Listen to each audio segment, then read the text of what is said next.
was us against the world. What we were attempting to do was pay the nation's top producers better.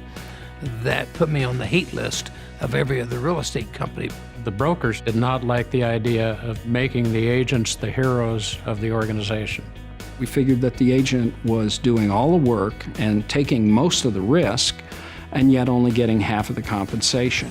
High commission split was a big part of what we had going for us in the beginning. The advantage of that was that you would attract the full-time, experienced producers in the business.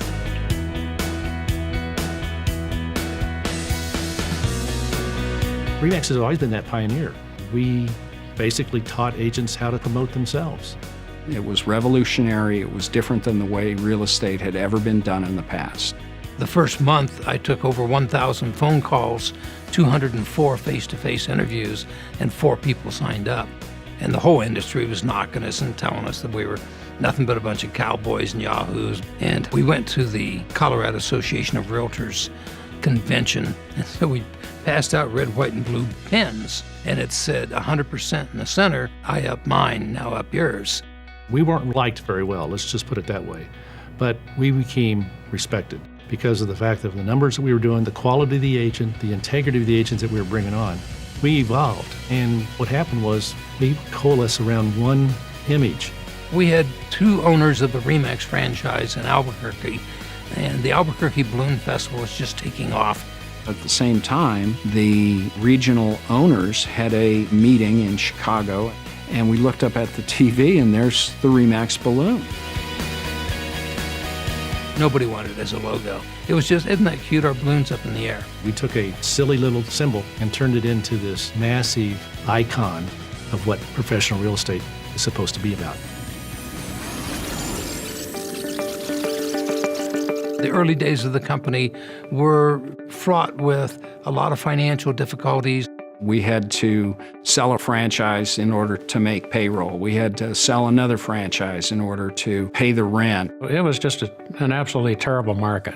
In 1980, we lucked out and sold to 2 extraordinary business people, Frank Posler and Walter Snyder. Of course, we were extremely impressed. They showed us the best of the best, and we thought we could repeat that in Ontario. We thought there was a great opportunity in the marketplace for this type of brand and this type of business model. Dave looked at my financial statement. He said, Frank, you're broke. I said, we'll make it work. They convinced us that they could do the job, and they totally turned the company around. Frank and Walter understood franchising. They fell in love with our concept. They opened the entire European continent for us. And overnight, they revolutionized our company.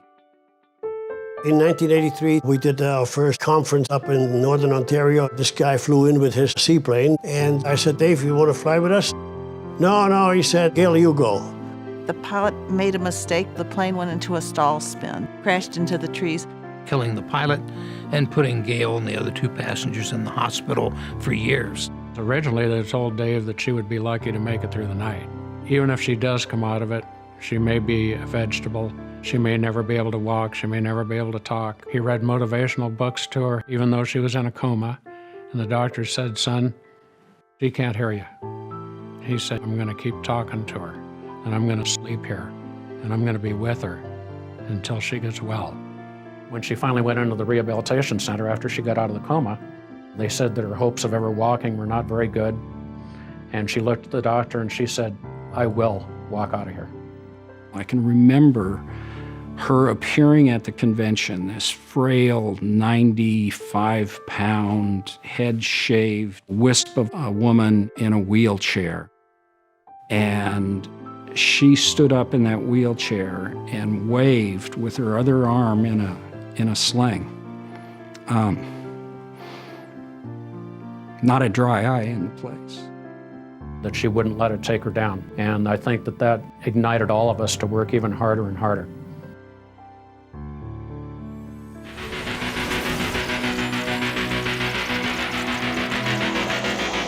By the 90s, we were booming. At our 20th anniversary, we'd reached 30,000 agents. And at that point, we really started to become a factor in the country. The agent number meant market share, meant market presence, meant advertising dollars. the premier best agents in the business, best customer satisfaction, the best brand name awareness, the most market share, the best web presence.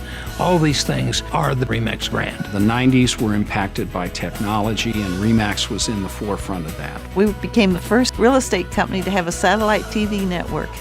We opened the convention at the National Association of Realtors with a huge booth, cameramen interviewing people. We made such a smash hit the first day that by the second day, 30 or 40 of our competitors all had whiteboards up in their booths that said, "We too have national television coming." We had the tools to help make agents and brokers more successful than they had ever been in the past. Our national company, our regional companies, our broker owners. We are all specialists in providing products and services to help top producers become more successful. We are totally devoted to the top producer. By the time 2000 rolled around, REMAX was the significant player in the real estate industry in all of North America. We went from country to country and started seeing the immediate success. We were established. We were the go-to company. We had a national presence in the media. It was inevitable we'd become number one. REMAX survived the difficult markets for the same reason that we prospered in the very good markets. We said, batten down the hatches. This is going to be the toughest one we've ever seen. Dave, being the visionary that he is, realized what agents needed to do was change the focus of their business. First, we saw the unbelievable number of foreclosures and REOs coming and said, you've got to prove to bankers you can handle REOs. It's going to be the business we have. We started teaching the CDPE course and pushed the short sales. We went to Fannie, Freddie, FDIC, Treasury, and HUD. We helped them rewrite the short sale rules. So we embraced the changes. If you have a company that's built with the very best brokers and the very best agents, it's going to prosper. To be affiliated with the best agents, the best broker owners and managers, it's been the best 40 years of my life. There's no words to explain how much we appreciate the real estate agents and broker owners that work with us. They built this company. It was a passion for the organization. It was an absolute love for the people in REMAX, and we never lost our focus.